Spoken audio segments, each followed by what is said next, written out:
F. Scott Fitzgerald. An Introduction. Francis Scott Key Fitzgerald was born on 24th of September 1896 in St. Paul, Minnesota, into an upper-middle-class family. Whilst his mother was pregnant with him, his two young sisters tragically died. Fitzgerald once said this was when his destiny as a writer was ordained.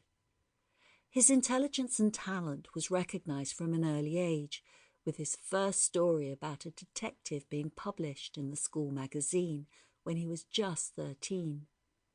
In 1913 he enrolled at Princeton, but his devotion to his own literary pursuits resulted in him leaving and, rather bizarrely, joining the army.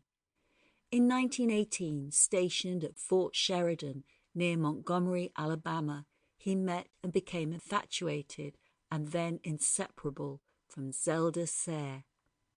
Initially, though, she refused to marry him, but with the success of This Side of Paradise, the fame and the flow of money enabled them both to begin a gilded life. For them, this was the jazz age. For Fitzgerald, he was already an alcoholic. He continued to write with great mastery, and the titles of his novels and many of his 164 short stories are household names. The Great Gatsby, often cited as the great American novel, was published to mixed reviews. As America moved from the Great Depression to the slaughter of the Second World War, his works and himself were seen as far too entwined with the decadent twenties. The world had moved on, and he hadn't. Further tragedy was never far from his life. Zelda, after years of erratic and now intolerable behaviour, was committed to an institution in 1936. His own sales began to decline, and he became a hack for hire in Hollywood, dependent on increasing amounts of booze and the weekly paycheck. His drunken state had often resulted in arrest or hospitalisation, further imperiling his talents.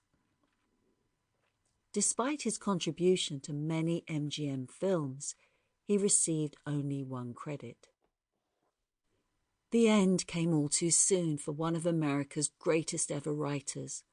On 21st of December 1940, at only 44 years of age in Hollywood, F. Scott Fitzgerald succumbed to a heart attack.